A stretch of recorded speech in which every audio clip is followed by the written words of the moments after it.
Assange le dice a Correa, cuídese, presidente, de que no lo maten. Sí, sí, cierto, cierto. Ahora acaba de decir el propio presidente desde Bruselas que lo único que le queda al gobierno ecuatoriano de Moreno es que le den un tiro. Bienvenido al club de los perseguidos, ¿no? Gracias. Cuídese. No deje que lo asesinen. Sí, gracias. Vamos directamente con nuestros invitados. Está Fabián Sanabria, antropólogo en Bogotá.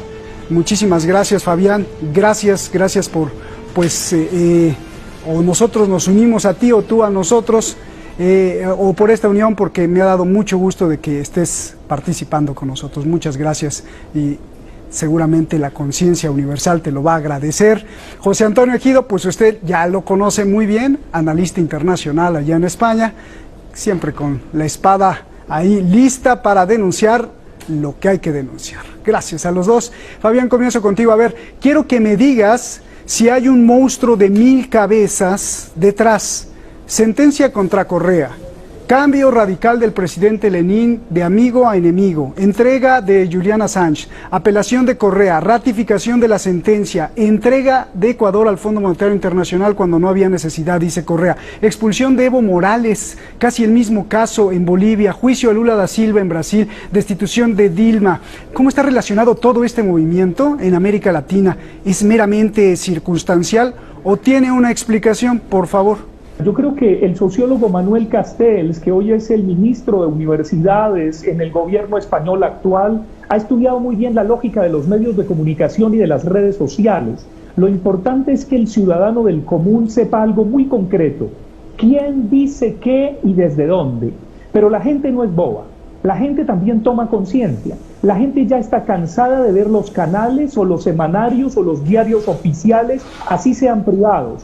Y entonces ahora quieren poner leyes para ponerle talanqueras a las redes sociales, porque se está rehaciendo la opinión a través de Facebook, de Twitter, de YouTube, etcétera, etcétera, aunque esas mismas plataformas también a veces están al servicio de intereses económicos y a veces disimulan a través de lo political correctness sus opciones, a veces de derecha.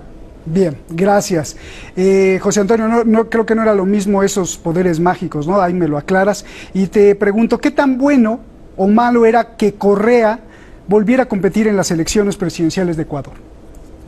Bueno, era muy bueno para el pueblo ecuatoriano, que fíjate, a comienzos de este siglo tumbó 3 presidentes de gobierno implicados en casos de corrupción. O sea, la embajada norteamericana y la derecha, sobre todo de Guayaquil, teme mucho al pueblo ecuatoriano. Además, el expresidente Correa ha llamado a un levantamiento, pero fíjate que este régimen de Moreno, en el mes de marzo, en plena pandemia, que ha golpeado extraordinariamente al pueblo ecuatoriano, ha pagado 1.300 millones de dólares de su deuda externa a la banca internacional, al Fondo Monetario Internacional.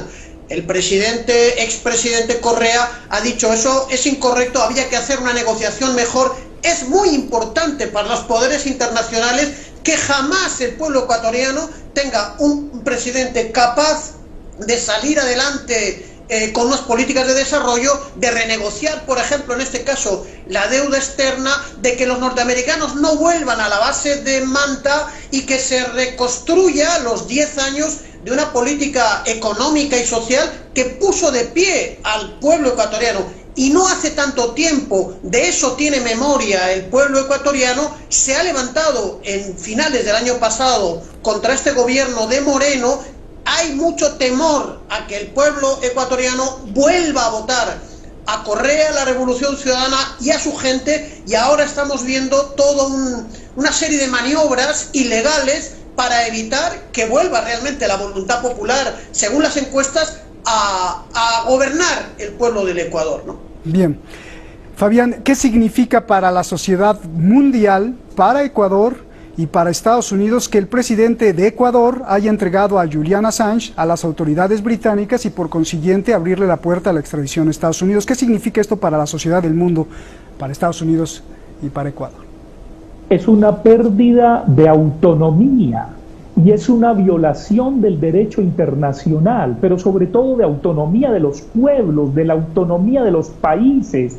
Es venderse al mejor postor.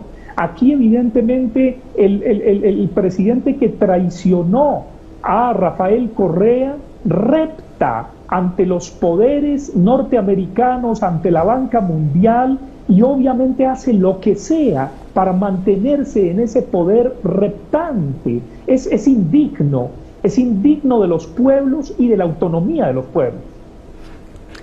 Tú, José Antonio, Julian Assange, ¿por qué en la entrevista que pusimos ahí de hace casi 9 años o 10 años, donde se conocen Correa y Assange, Assange le dice a Correa: cuídese, presidente, de que no lo maten? Sí, sí, cierto, cierto. Ahora acaba de decir el propio presidente desde Bruselas que lo único que le queda al gobierno ecuatoriano de Moreno es que le den un tiro.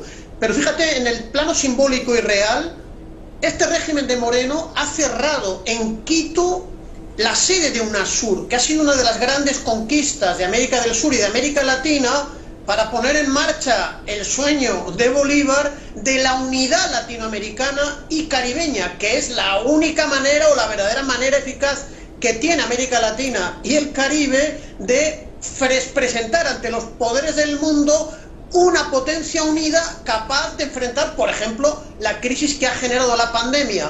UNASUR ha sido destruida por Moreno y se ha cerrado la sede de UNASUR en Quito. Fíjate el golpe simbólico que es permitir a los británicos violar a la embajada ecuatoriana en Londres para detener a Assange, y el hecho simbólico y real de cerrar la sede de UNASUR. Es decir, no quieren que este presidente vuelva jamás, pero el pueblo ecuatoriano, yo creo que a pesar de toda la presión, es muy consciente de esta situación. Se ha creado una agrupación política muy amplia que se llama la Unión por la Esperanza. A pesar de todos los problemas, hay posibilidades de que se produzca una nueva revolución ciudadana en el Ecuador. Esto lo quieren evitar de todas las maneras posibles.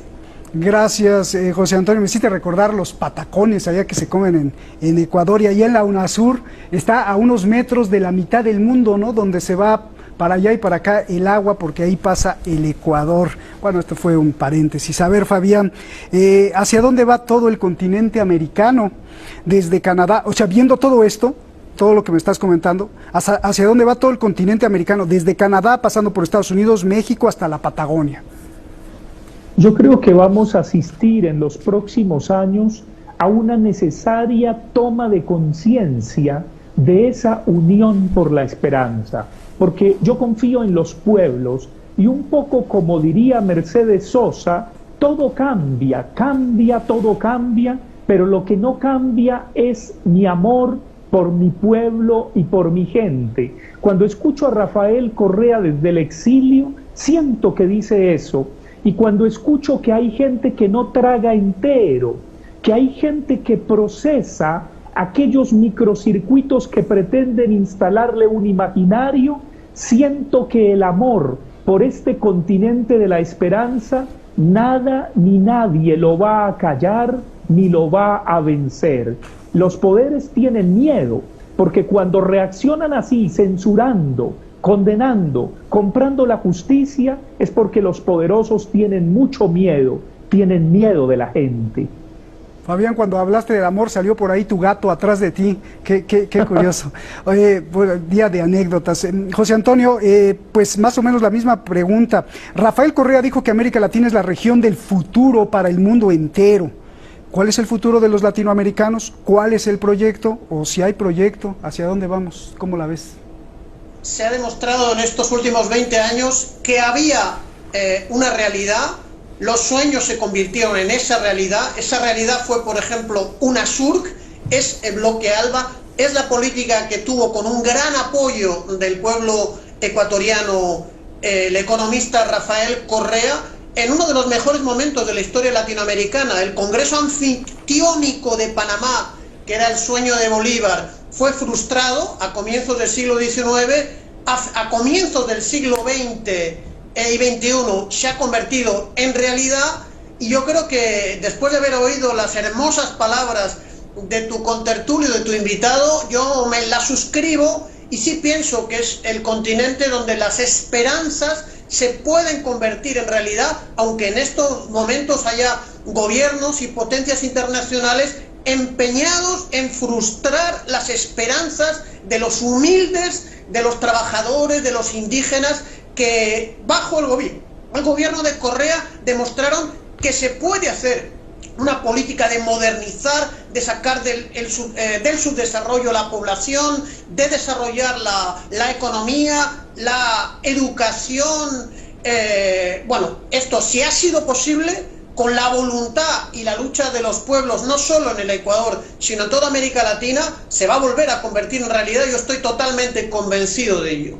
Decir que ya el pueblo ecuatoriano sorprendió al mundo, asustó a los poderosos, ha tenido grandes presidentes, que no le pase al presidente Correa como al antiguo presidente Roldós Aguilera, que fue asesinado en circunstancias muy extrañas, por no decir bajo una conspiración del imperialismo. Que se cuide el presidente Correa, porque él está representando en estos momentos el futuro del pueblo humilde y del pueblo valiente del Ecuador, que va a protagonizar, no tengo la menor duda, una nueva oleada de gobiernos de la dignidad como los que se han vivido hace muy pocos años en América Latina. Un saludo muy grande. Gracias. O sea que temas por la vida de Rafael, José Antonio.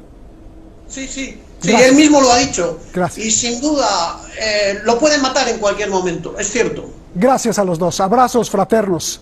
Gracias.